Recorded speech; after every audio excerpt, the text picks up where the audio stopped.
महत्वपूर्ण प्रश्न देखेंगे।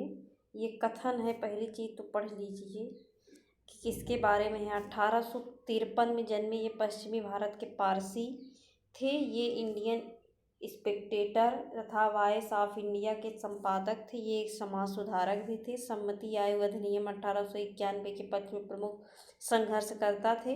ये किसके विषय में कहा गया है, इसको बताना है।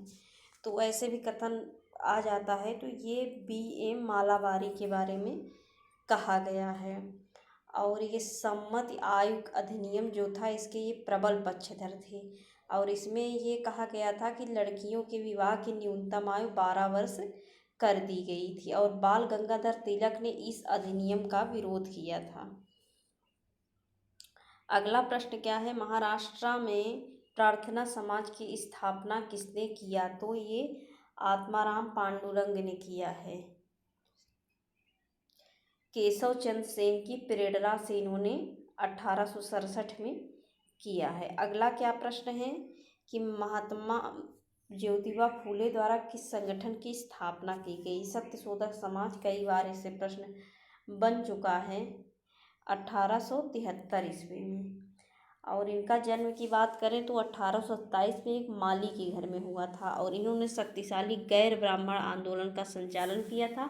और इनकी पुस्तक गुलामगिरी 1872 में, ये बहुत ज़्यादा गुलामगिरी आती है कि किसकी है। और ये सत्यशोधक समाज के द्वारा पाखंडी ब्राह्मणों और उसके अवसरवादी धर्म ग्रंथों से निम्न जातियों की रक्षा की आवश्यकता पे इन्होंने जोर दिया। सत्यार्थ प्रकाश पवित्र पुस्तक किसकी है? तो ये मतलब किस धर्म से संबंधित है? तो ये आर्य समाज से संबंधित है। किसकी? ये स्वामी दयानंद सरस्वती। इन स्वामी दयानंद सरस्वती का मूल नाम मूलशंकर था। ये नाम भी पूछा जाता है कि इनका क्या नाम था। और अगला प्रश्न क्या है, इसमें से आपको बतख सीरियल कालाक्रम अनुसार बनाना है, तो विकल्प भी देख लीजिए। तो चलिए, तुलसीदास 16वीं सदी। और इसमें पहली चीज़ तो तुलसीदास पहले होगा, तो वन पहले वन। उसके बाद स्वामी वो राम मोहन राय, ये 1772 से 1833 तक रहे। दयानंद सरस्वती की बात करें तो ये 1824 से 1883 तक रहे। और विवेकानंद 1863 से 1902। तो इसमें से 1, 2, 4, 3 सही होगा। महाराष्ट्र में प्रार्थना समाज की स्थापना किसने किया? तो ये आत्माराम पांडुरंग ने किया है। तो अब क्या है कि एक घास का मैदान आ जाता है। कभी कभी ये पूछ लेता है कि इसमें से उष्णकटिबंधी कौन है, और कभी कभी सिर्फ ऐसे पूछ लेगा कि लानोज कहाँ का है।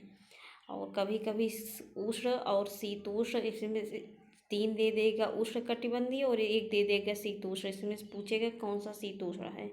इसको आप मैप में भी लोकेट कर लीजिए। चलिए पहले उष्णकटिबंधीय देखते हैं। पूर्वी अफ्रीका में सवाना, वेनेजुएला में llanos, Brazil, Paraguay, Argentina, Uruguay में कैंपास, और दक्षिण अफ्रीका में पॉकलैंड, अमेजन बेसिन में सिल्वास। अब हम देख लें शीतोष्णकटिबंधीय। प्रेयरी उत्तरी अमेरिका, पंपास दक्षिणी अमेरिका अर्जेंटीना वाले भाग में, डाउन्स ऑस्ट्रेलिया, वेल्ड दक्षिण अफ्रीका, स्टेपी यूरेशिया। तो आज के लिए बस इतना ही। Thanks for watching this video.